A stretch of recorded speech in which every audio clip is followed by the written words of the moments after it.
Hi, everyone, and welcome back to another episode of our podcast, where we help you take your English skills to the next level.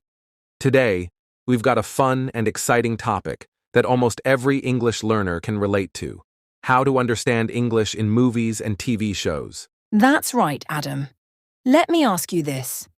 Have you ever started watching a movie or a TV show in English, all excited to learn, only to feel completely lost because the characters are speaking too fast or using words and phrases you've never heard before? I've been there. But here's the thing: movies and TV shows are amazing tools for learning English. You get to hear how real conversations flow, pick up slang, idioms, and even understand different accents. Plus, it's way more fun than reading a textbook, don't you think? Absolutely. And let me tell you something. When I started using TV shows to learn English, it changed the game for me. I started understanding not just the language, but also the humor, the emotions, and even the culture behind it. That's exactly why we're diving into this topic today. We'll give you practical tips, real-life examples, and a step-by-step guide to help you enjoy movies and TV shows while improving your English. Whether you're a beginner who's just starting out or someone who already understands basic English but wants to level up, this episode is for you. So, grab your popcorn, because by the end of this episode, you'll be watching your favorite shows with confidence. All right, Sophia, let's dive straight in. When it comes to improving your English by watching movies or TV shows, the first step is choosing the right content. Now, this might seem simple, but it's not as easy as picking the latest blockbuster or the most talked-about series. If you choose something too complicated, you might feel frustrated and want to quit. But if you choose the right kind of movie or show, it can be a total game changer for your learning journey. Think about it. It's not just about hearing English. It's about enjoying the process, staying motivated, and learning in a way that feels natural and fun. So, Sophia, let's help our listeners figure out where to start. What's your advice on choosing the right content? Great point, Adam. I'll tell you what I learned from my own experience. When I first decided to use TV shows to improve my English, I made a classic mistake. I picked something way too advanced. Everyone around me was raving about Game of Thrones, so I thought, why not? But within minutes I was lost. The accents were heavy, the dialogue was fast, and the vocabulary was filled with old-fashioned words and political terms. It felt like I was watching in a completely different language. That's when I realized that the key is to pick something suited to your level. If you're a beginner or intermediate learner, you need content that's easy to follow, with simple dialogue and clear pronunciation. Something like animated movies or light-hearted sitcoms is perfect because they're designed to be universally understood. Absolutely, Sophia. Starting with something like Game of Thrones is like trying to run a marathon before you've learned to walk. Animated movies are such a fantastic choice because they're visually engaging, the language is simple, and the emotions are so clear that you can understand what's happening even if you don't catch every single word. For example, a movie like Toy Story or Finding Nemo is full of everyday phrases that are useful in real-life conversations. Plus, they're fun to watch for all ages. Whether you're a kid or an adult, you'll enjoy them. And for TV shows, I always recommend starting with something like Friends. It's light, it's funny, and the situations are so relatable. Dating, work, friendships. You'll not only learn casual English, but also understand how people communicate in day-to-day life. That's so true, Adam. Friends is a classic for a reason. The characters repeat certain phrases, which makes it easier to pick up common expressions. For example, how many times have we heard Joey say, "How you doing?" It's such a simple line, but it's also something you can actually use in real life. And let's not forget that sitcoms like Friends or How I Met Your Mother also teach you about tone and intonation. You'll learn when someone's being serious, sarcastic, or just joking around. It's like having a free English lesson disguised as entertainment. That's the beauty of it. And for those who prefer action or adventure, there are tons of great options too. For example, superhero movies like Spider-Man or The Avengers are fantastic. The dialogue is straightforward, and the stories are easy to follow. Good guys versus bad guys, with lots of exciting visuals to keep you engaged. And they also have those iconic one-liners, like, "With great power comes great responsibility." It's inspiring, it's memorable, and it sticks with you. Oh, and let's not forget romantic comedies. They're perfect for learning how people talk in relationships or everyday situations. A movie like Crazy Rich Asians or Notting Hill is packed with conversational English and plenty of humor. Plus, the stories are easy to follow, so even if you miss a word or two, you'll still get what's going on. And for TV shows, if you're a bit more advanced, something like The Office or Brooklyn Nine-Nine is amazing. They introduce you to workplace language and teach you how humor works in different contexts. Great suggestions, Sophia. But what if someone isn't into sitcoms or romantic comedies? What if they're more into mysteries or thrillers? That's a great question, Adam. If you love mysteries, you can try something like Sherlock. It's a bit more advanced because of the British accents and fast dialogue, but the stories are so gripping that it keeps you hooked. And if you're into thrillers or science fiction, a show like Stranger Things is fantastic. It has a mix of suspense, adventure, and humor, and the dialogue is easy to follow most of the time. Just make sure you're not watching something too complex right away. Start small and build your way up. That's the key, isn't it? Finding something that you actually enjoy. If you're bored or frustrated, you won't learn. But if you're excited to watch, you'll stick with it and absorb so much more without even realizing it. So, to all our listeners out there, take your time choosing the right movie or TV show. Think about your English level, your interests, and what will keep you engaged. It's not about following trends or watching what everyone else is watching. It's about what works for you. Exactly, Adam. And remember, there's no rush. Even if you start with something simple like The Lion King and gradually move to more advanced shows, every step you take is progress. The most important thing is to enjoy the process. That's how you'll stay motivated and consistent. All right, let's tackle a big question that every English learner asks sooner or later. Subtitles. Yes or no? Should you use them while watching movies and TV shows, or should you ditch them entirely? It's one of those debates that can divide people, but I think we can break it down in a way that makes sense for everyone. Sophia, where do you stand on this? That's such a great question, Adam.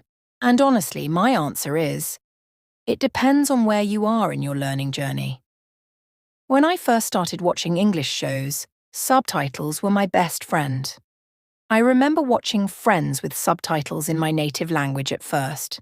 It helped me understand the story and characters, but here's the problem. I wasn't really listening to the English. My eyes were glued to the subtitles, so I wasn't learning as much as I thought. That's when I realized I had to switch things up. I've heard that so many times, Sophia. When you're relying on subtitles in your own language, it's like using training wheels on a bike. It's helpful in the beginning, but if you don't take them off, you're never going to learn how to balance on your own. That's why I always recommend transitioning to English subtitles as soon as possible. What do you think about that approach? I completely agree, Adam. Switching to English subtitles was a game changer for me. It forced me to pay attention to the words, and I started connecting the sounds I was hearing with the text on the screen. For example, I remember watching The Office with English subtitles, and that's when I first understood what "that's what she said" meant. It's such a simple phrase, but I wouldn't have caught it without seeing it written out. That's a great example, Sophia. English subtitles are like a bridge. They help you cross over from relying on your native language to fully understanding English. But here's the thing. Subtitles shouldn't be a permanent crutch. Once you start feeling more confident, try watching without them. It's going to feel challenging at first, but that's when you really start to train your ears. Exactly. And here's a tip for anyone who's nervous about going without subtitles. Start small. Pick a short scene or a 5-minute clip and watch it without subtitles. Focus on the tone, the expressions, and the context. You'll be surprised at how much you can understand, even if you don't catch every word. Then, go back and watch the same scene with English subtitles to fill in the gaps. It's like giving your brain a workout. I love that tip, Sophia. And another thing that helps is choosing shows or movies where the dialogue is clear and not too fast. For example, something like Friends or Modern Family is much easier to follow than a fast-paced movie like Inception or The Wolf of Wall Street. If you're watching something with a lot of action or background noise, even native speakers can struggle to catch every word. That's so true, Adam. And let's not forget about the pause and replay method. If you hear a word or phrase you don't understand, pause the scene, rewind, and play it again. I used to do this all the time with Harry Potter because some of the British accents were tough for me. It might seem tedious, but every time I did it, I learned something new. Yes, and apps or streaming services that allow you to slow down playback can also be super helpful. Watching at a slightly slower speed gives you more time to process what's being said, especially if the characters are speaking really fast. Have you tried that, Sophia? Oh, definitely. Slowing down the dialogue was a lifesaver when I was watching Stranger Things. Some of the slang and phrases were new to me, so slowing it down helped me understand not just the words but also the tone. But here's an important point. Don't slow it down too much. If it sounds unnatural, it won't help you get used to real-life conversations. Great point, Sophia. So, to sum it up, here's the step-by-step strategy for using subtitles. Start with your native language if you're a beginner, then transition to English subtitles as soon as you feel comfortable. Once you're confident, challenge yourself by watching without subtitles. Use the pause and replay method and slow down playback if needed. And most importantly, don't worry about catching every single word. Understanding the overall meaning is more important. Exactly. And remember, subtitles are just a tool. They're there to help you, not to replace your listening skills. The goal is to train your ears and build your confidence so that one day you won't need them at all. So, give yourself permission to experiment and find what works best for you. All right, Sophia, let's get real here. One of the biggest challenges English learners face when watching movies and TV shows is fast dialogue. You know that feeling when the characters are speaking so quickly that it feels like a blur? You catch one or two words, but before you can process them, they're already 5 sentences ahead. It can be frustrating, right? Oh, absolutely, Adam.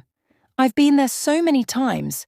And it's not just the speed, it's the slang, the idioms, and the way words get mashed together in natural speech. When I first started watching English TV shows, I remember thinking, are they even speaking English? But here's the good news. Understanding fast dialogue is a skill you can develop with practice and the right strategies. Exactly, Sophia. And I think the first step is not to panic. It's completely normal to struggle with fast dialogue, even for intermediate or advanced learners. Think about it. When native speakers talk to each other, they often drop sounds, connect words, and speak in a rhythm that's hard to catch at first. For example, instead of saying, "What are you going to do?" they'll say, "What you gonna do?" It's like a whole new language. That's such a good point, Adam. And one trick that helped me a lot was focusing on key words and ignoring the rest. Let me give you an example. If you're watching a scene where someone says, "Hey, are you coming to the party tonight? It starts at 8, and it's going to be awesome." You don't need to catch every single word. Just focus on the important ones. Party, tonight, 8, and awesome. Those words give you the main idea, and the rest will fill in naturally. That's a fantastic tip, Sophia. Another thing I recommend is practicing with short clips. Instead of trying to understand an entire episode or movie, pick a 2 or 3 minute scene and really break it down. Watch it once without subtitles and see how much you understand. Then watch it again with English subtitles to catch the words you missed. Finally, watch it a third time without subtitles and see how much more you can pick up. It's like building a muscle.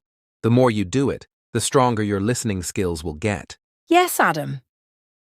And let's talk about shadowing for a moment. This is one of my favorite techniques for dealing with fast dialogue. Here's how it works. Play a short scene, pause after each sentence, and try to repeat what the characters are saying, mimicking their tone and speed. It's okay if you don't get it perfect. What matters is training your brain to process the rhythm and flow of natural speech. I used to do this with scenes from Friends, and it really helped me get used to how people actually talk in real life. Shadowing is such a powerful technique, Sophia. And you know what else works? Focusing on one character at a time. If you're watching a show with multiple characters talking over each other, it can feel overwhelming. So try focusing on just one voice and tune out the rest. For example, in a show like Brooklyn Nine-Nine, pick Jake and follow his lines. Once you're comfortable, you can start expanding to other characters. That's a great strategy, Adam. And here's another tip for our listeners. Don't underestimate the power of repetition. If there's a scene you really enjoy, watch it multiple times. The first time, you might only understand 50% of it. By the third or fourth time, you'll be picking up words, expressions, and even the tone of voice you missed before. I used to do this with The Devil Wears Prada because I loved the fast-paced office scenes. Repeating those scenes helped me catch more and more every time. Oh, I love that example, Sophia. And let's not forget about using context. Even if you don't understand every word, the visuals, body language, and tone can give you a lot of clues. For instance, if someone says, "I'm starving," while rubbing their stomach, you don't need to know the exact definition of starving to figure out they're hungry. Paying attention to these nonverbal cues can really help you piece things together. Absolutely, Adam. And here's one last piece of advice. Be patient with yourself. Understanding fast dialogue takes time, and it's okay to feel challenged. The more you expose yourself to natural speech, the easier it will get. Remember, even native speakers don't catch every single word in a fast-paced movie or TV show. It's all about understanding the big picture and improving little by little. Couldn't have said it better, Sophia. So, to all our listeners, don't let fast dialogue intimidate you. Use the strategies we've shared, focus on key words, practice with short clips, shadow the dialogue, and repeat scenes to build your confidence. And most importantly, have fun with it. All right, everyone, let's dive into something that can be both fascinating and a bit tricky when it comes to English: accents and dialects. Sophia, I know you've had your fair share of experiences with different accents. How did you first react when you heard someone with an accent that wasn't your own? Oh, Adam, I can't even begin to tell you. The first time I heard a British accent in a movie, I thought, wait, what? Are they speaking English? It was like they were speaking a totally different version of the language. The way they dropped certain sounds and emphasized others confused me so much. But here's the thing, I realized that accents are not a bad thing. They're just different ways of speaking the same language. It's actually a big part of the charm and richness of English. That's such a great point, Sophia. And let's be clear, accents are totally normal. Native English speakers don't all sound the same. I mean, you've got everything from the deep Southern accent in the US to the fast-paced Cockney accent in London. And don't even get me started on how many varieties of English there are around the world, from Australian English to Canadian English to South African English. The cool thing is, each one gives you a new way of looking at the language. Exactly. And the more you expose yourself to these different accents, the easier it becomes to understand them. For example, when I first watched Sherlock with that strong British accent, I missed a lot of words. They speak so quickly, and their pronunciation is a little different from what I was used to. But over time, I started to get used to the rhythm and pace of British English. Now I can watch British TV shows with ease. That's awesome, Sophia. And here's the thing about accents. They can also be a huge tool in helping you understand regional and cultural nuances. For instance, if you're watching something like The Simpsons, you'll hear American English spoken in a very different way than in, say, Downton Abbey. The characters in Downton Abbey might speak more formally with refined British accents, while in The Simpsons, the characters might use informal American slang and a more casual tone. Understanding these differences helps you understand more than just the words. They give you insight into cultural norms and the setting of the story. Absolutely. And speaking of different accents, let's talk about dialects. Sometimes accents aren't the only thing that changes. Words can change too.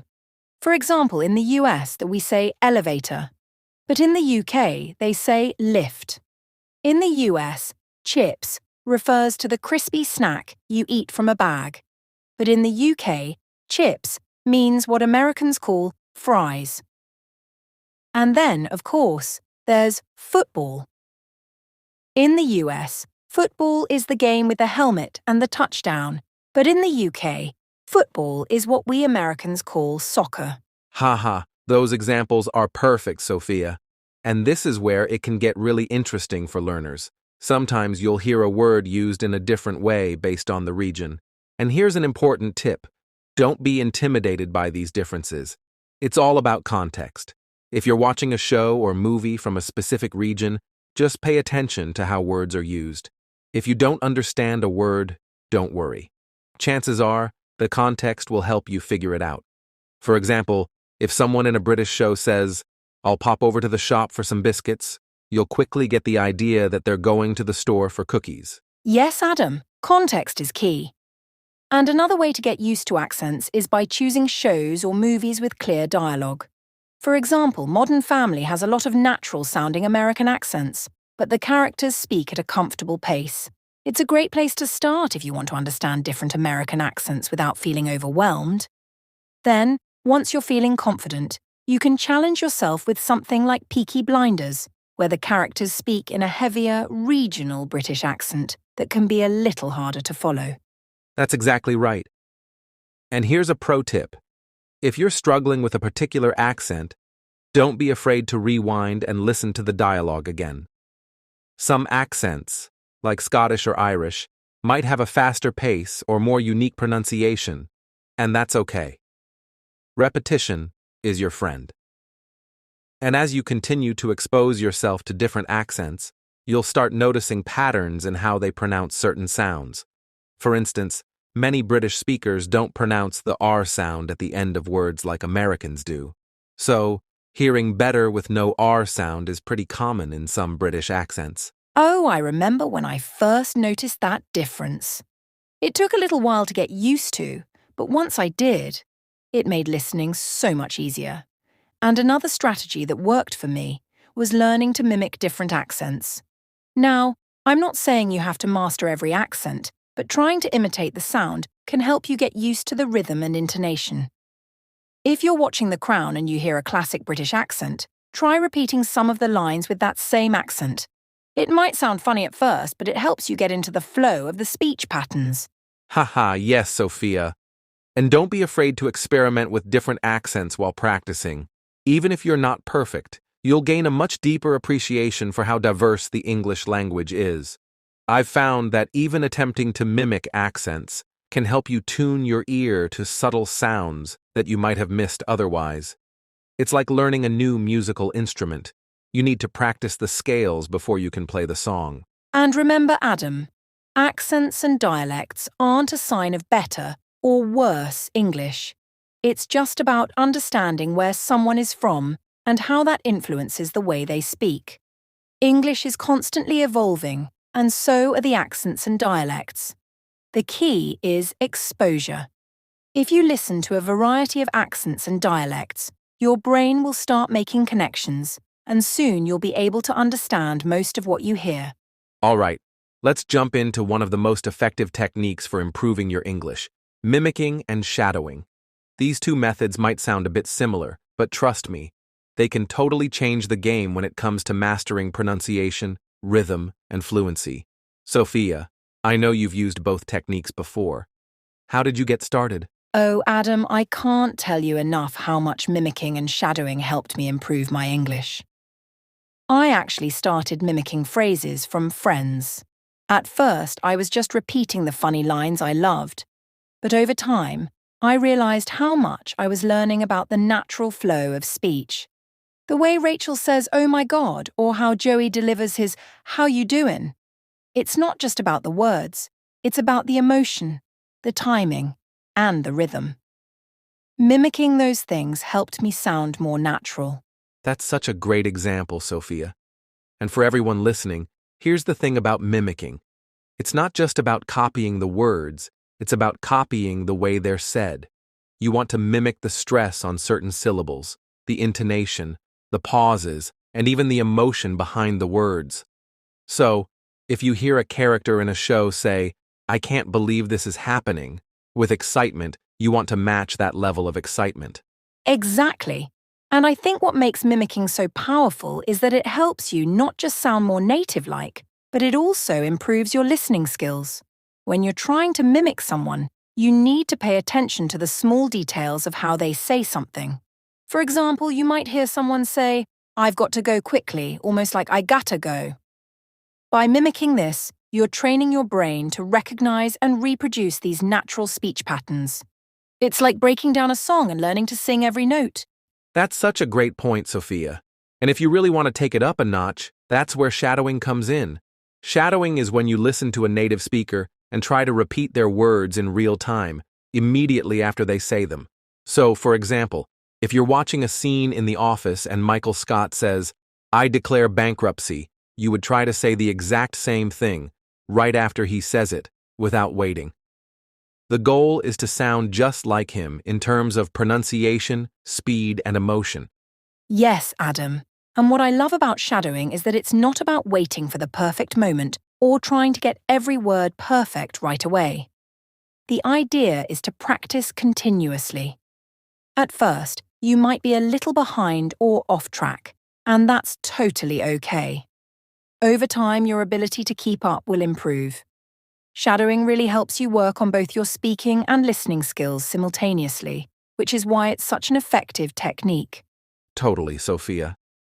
And here's a little hack for anyone new to shadowing. Start with slower-paced dialogue.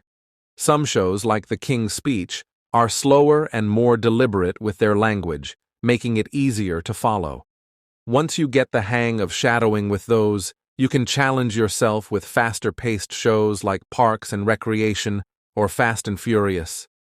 You'll start noticing that you can understand more, and you'll get better at mimicking the speed and flow of speech. Oh, Adam, that's so true. And I want to add something. When you're shadowing, pay attention to the pauses, the intonation, and how the speaker emphasizes certain words. It's not just about repeating the words themselves.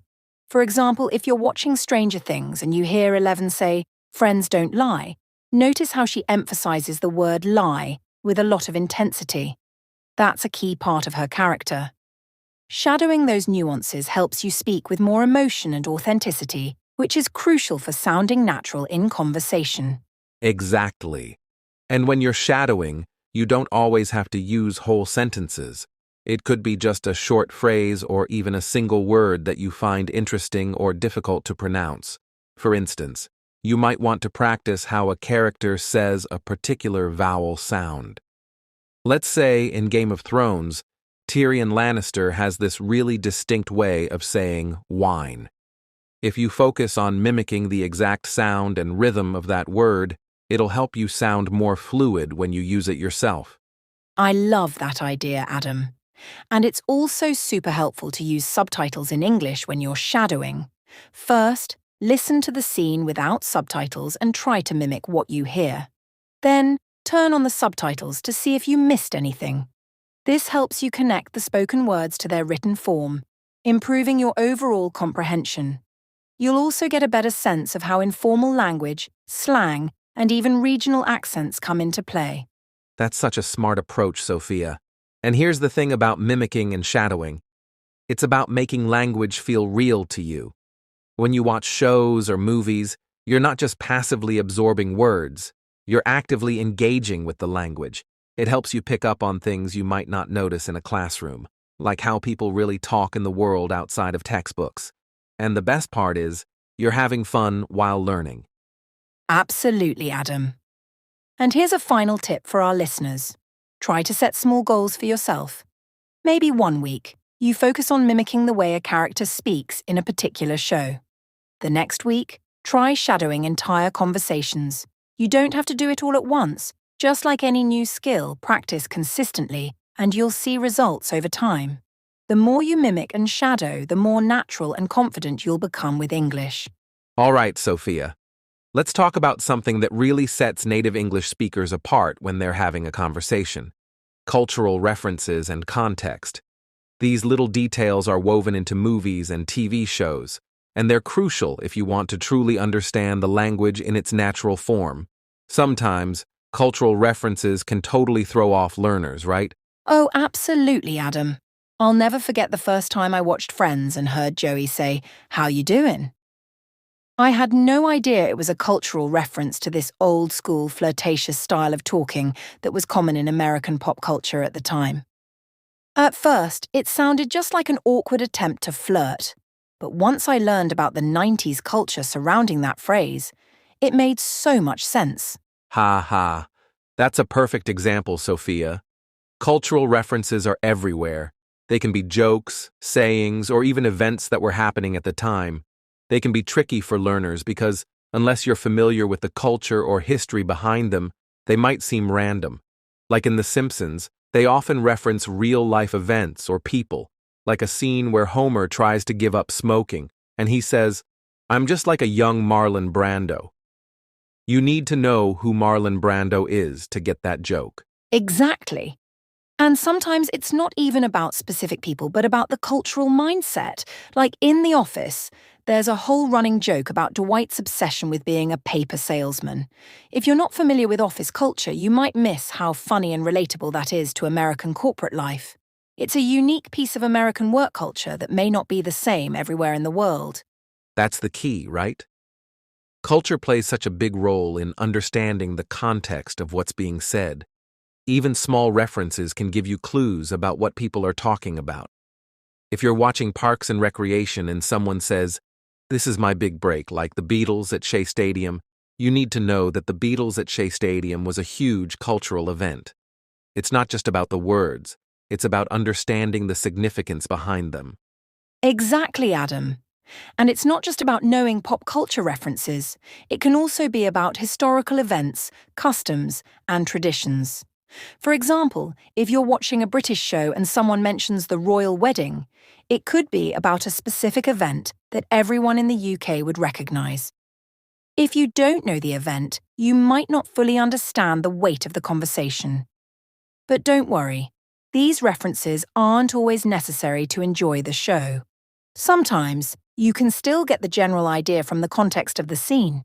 True, true. And that's why watching shows with these cultural references isn't just fun, it's an opportunity to learn more about the culture behind the language. For instance, if you watch How I Met Your Mother, you'll get to know American bar culture, how people hang out, the way they talk to each other in social settings, and even the kind of humor that exists in those environments. Even if you don't fully get every reference, you're still learning the social dynamics. And you're right about learning through context, Adam. Sometimes you don't have to know every single reference to understand the scene. For example, in Stranger Things, there's a moment where the kids talk about the Goonies, a classic 80s movie. If you haven't seen the Goonies, you might not get the full joke, but you can still follow along because the show makes it clear that they're talking about an adventure. You understand the vibe even if you don't recognize the movie. Exactly. Context clues help a lot. But here's another great thing about cultural references in TV shows and movies. They teach you about the humor of the culture. Humor is deeply tied to culture, and a lot of jokes rely on shared knowledge or experiences. For example, in The Big Bang Theory, Sheldon says, "I'm not insane. My mother had me tested." If you don't know the context of American family dynamics or mental health jokes, you might not fully appreciate it. But once you get the context, it's hilarious. Ha ha! I love that one. And you can use these cultural references to build your own language skills too. If you hear a reference to something like the American dream, look it up and try to learn what it means in American culture. Or, if a character mentions Star Wars and you've never seen it, maybe watch it or read about it.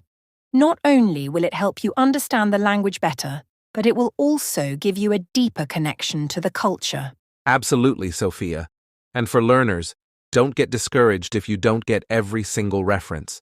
The more you immerse yourself in the language, the more you'll pick up. I suggest watching shows and movies with the intention of picking out cultural references. When you hear something you don't understand, take a note of it. Look it up later. You'll be amazed at how much you'll learn without even trying. And one more thing to keep in mind, don't be afraid to ask questions. If you're watching something with native speakers and they reference something you don't understand, ask them. People love sharing their culture, and you can learn so much just by having these kinds of conversations. It'll also make you feel more confident using the language in your own life. That's a fantastic point, Sophia. Asking questions and being curious is the key to improving. So, to all our listeners, don't be afraid of those cultural references. Embrace them and use them as opportunities to learn more about the language and the culture behind it. Okay, we've talked a lot about how watching movies and TV shows can help with learning English, but let's take it one step further. How can we actually turn our watching time into active learning? Sophia, I know you've had great success with this. What's your secret? Oh, Adam, I love this topic. One of the biggest mistakes learners make is being passive while watching TV shows.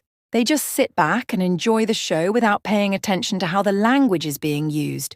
But there's so much more we can do. One thing that worked for me is to actively take notes while I watch. It might sound a little intense, but it makes a huge difference. If I hear a new word or a phrase I don't understand, I pause the show, write it down, and then look it up. That's such a smart approach, Sophia. I think a lot of learners assume they have to sit through an entire show in one go without stopping. But breaking things down, even if it's just a short scene, can really make the learning process more effective. Another way to make watching active is to repeat words or phrases that you hear. This helps with pronunciation and helps you remember new vocabulary. Absolutely. And I love that you mentioned repeating, Adam. One technique that's worked wonders for me is shadowing. We talked about this in an earlier chapter, but I try to shadow as I go.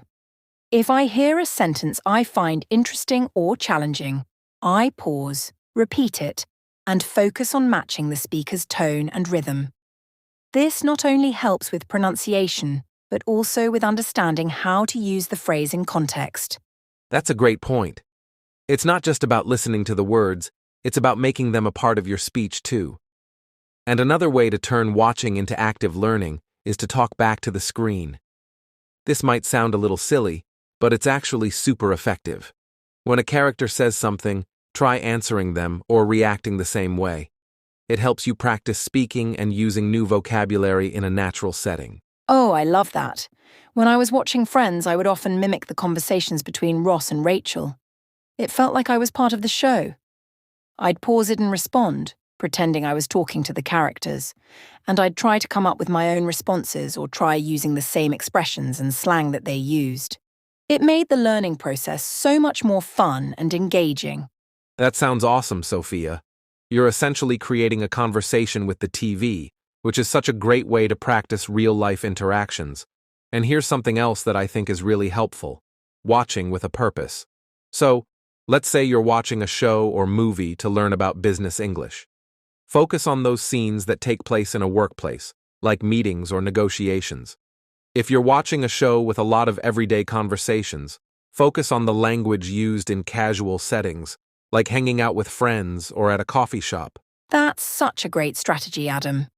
Watching with a purpose can help you focus on the vocabulary and phrases you're most likely to use in your own life.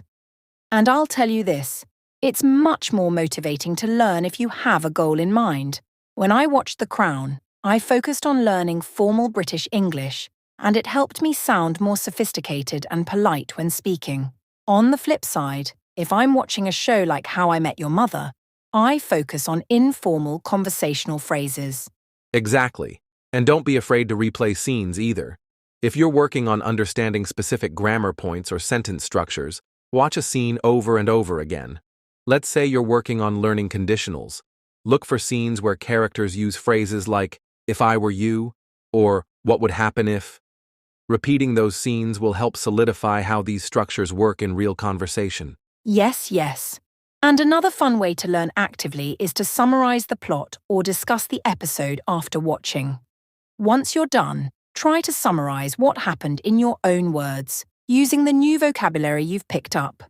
You can also discuss it with a friend or even online. It's like practicing writing and speaking all at once. I love that idea, Sophia. Summarizing is so useful because it forces you to recall what you've learned and use it. Plus, if you discuss it with others, you get the chance to hear different opinions and maybe even learn more vocabulary that you missed the first time around. And let's not forget about using English subtitles. It's a great way to reinforce new words and expressions. But here's the key. Don't just read them. Try to listen and read at the same time. When you hear a word you don't know, check the subtitle. But don't just rely on it. Try to guess the meaning based on the context of the scene. Then, check it in the dictionary afterward. This way, you're not only improving your listening skills, but you're also expanding your vocabulary. Exactly, Sophia. And here's another little pro tip. Don't just watch the show once, watch it a few times. The first time, you might focus on the main plot and understanding what's happening. The second time, pay more attention to the language, the phrases, idioms, and expressions that characters use. By the third or fourth time, you'll notice how naturally the language flows, and you'll be able to mimic it even more accurately. Oh, I do this all the time. I'll watch an episode once to get the general idea, then I'll go back and focus on the details. It helps reinforce everything I've learned. Plus, by the time I'm done, I can quote my favorite lines or use new phrases in my own conversations. That's awesome, Sophia. So, to sum up, if you want to turn your watching time into active learning, take notes, repeat phrases, mimic speech, and watch with a purpose. And don't forget about summarizing, discussing, and using subtitles to reinforce everything you've learned. Make watching TV shows and movies a real language learning experience, not just passive entertainment. Exactly. When you start turning your watching time into an active learning session, you'll see huge improvements. You're not just watching, you're learning and engaging with the language, and most importantly, you'll have fun doing it. All right, Sophia, let's talk about something super important. Why some English learners watch tons of movies and TV shows but don't actually improve. They think they're learning, but in reality, they're making big mistakes that slow them down. Exactly. And the worst part? These mistakes feel like the right thing to do, so learners don't even realize they're holding themselves back. But don't worry. Once you know what these mistakes are and how to fix them, you'll start learning so much faster. So let's go through them one by one. If you've been watching English movies and shows but still struggle with understanding or speaking, chances are you're making at least one of these mistakes. Mistake number 1. Relying too much on subtitles. One of the biggest mistakes I see is learners using subtitles in their native language. They think, oh, this will help me understand the story, but what actually happens? Their brain only reads in their native language and completely ignores the English audio. Right. I had a student, Marco, from Italy. He watched 3 full seasons of Friends, with Italian subtitles. He thought he was learning, but when he turned them off, he couldn't understand anything. That's such a common experience. If you're watching with subtitles in your native language, you're not really listening to English. It's like reading a translated book while ignoring the original language. So what's the fix? First, switch to English subtitles. This way, your brain connects the spoken words with their written form. Then, once you're comfortable, turn them off completely. It might feel difficult at first, but trust me, your brain will adjust over time. And here's a great transition trick. Watch a scene twice. First with English subtitles, then again without. You'll be surprised at how much more you understand the second time. Mistake number 2. Choosing shows that are too hard. Another big mistake? Picking the wrong type of show. A lot of learners start with things like Peaky Blinders or Game of Thrones thinking, this will make me fluent. But those shows are super advanced. Heavy accents, medieval language, super fast dialogue. Even native speakers sometimes struggle. Exactly. I had a student who started with Sherlock, and after 2 episodes, he felt completely lost. The problem wasn't his intelligence, it was that the language was too complicated for his level. The solution? Choose content that matches your level. For beginners, start with animated movies or sitcoms like Friends or How I Met Your Mother. The language is clear, the sentences are short, and the conversations are realistic. If you understand about 50 to 70% of what's being said, that's a good level. If you only catch a few words and feel frustrated, the show is too difficult. Find something easier and work your way up. Mistake number 3. Trying to understand every word. This is a huge mistake. Trying to translate and understand every single word. Some learners pause the video every 2 seconds, grab their dictionary, and try to memorize everything. But here's the truth. Even native speakers don't understand every word in a movie or show. Think about it. If you watch a legal drama like Suits, do you understand all the legal terms? Probably not. But you still get the story from the context. That's the key. Context is more important than individual words. If you understand the main idea of a scene, keep going. You don't need to stop for every word. Exactly. If a word keeps coming up and you really don't understand it, write it down and look it up after the episode. But don't break the flow of watching just to translate every single word. It slows down your learning. Mistake number 4. Watching passively without speaking. Let's be honest. If you just sit back and watch without engaging, your progress will be very slow. Right. Some learners think that just listening is enough, but the best way to learn is by actively using what you hear.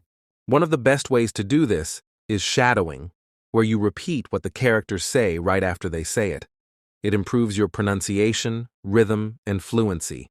Yes.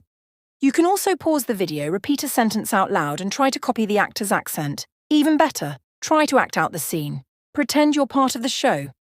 It might feel silly, but it really works. Another great tip. After watching an episode, summarize what happened out loud. This forces you to think in English and practice forming sentences naturally. Mistake number 5, giving up too quickly. And the last mistake, the one that breaks my heart, is when learners give up just because they feel frustrated. Yes, a lot of people expect to understand everything immediately, and when they don't, they think, I'm just not good at English. But that's completely normal. Learning a language takes time. Think about it. How long did it take you to learn your first language? Years. You didn't understand everything at once. So why expect English to be different? Exactly. Even native speakers struggle with fast dialogue and accents sometimes. The key is to keep going. Every episode you watch, every word you recognize, every sentence you repeat, it's progress. I always tell my students, if you feel frustrated, that means you're learning. If everything feels easy, you're not challenging yourself enough. So embrace the struggle. It means you're improving. All right, that's a wrap. We covered so many powerful tips to help you understand English in movies and TV shows faster and more effectively. Exactly. Remember, it's not just about watching, it's about watching the right way. Fix these mistakes, stay consistent, and you'll see real progress in no time. And most importantly, have fun with it. Learning English through movies should be exciting, not stressful. If you found this helpful, hit that like button, subscribe for more, and let us know in the comments. What's your favorite English TV show or movie? We'd love to hear from you. Until next time, keep learning, keep watching, and keep improving. Thank you.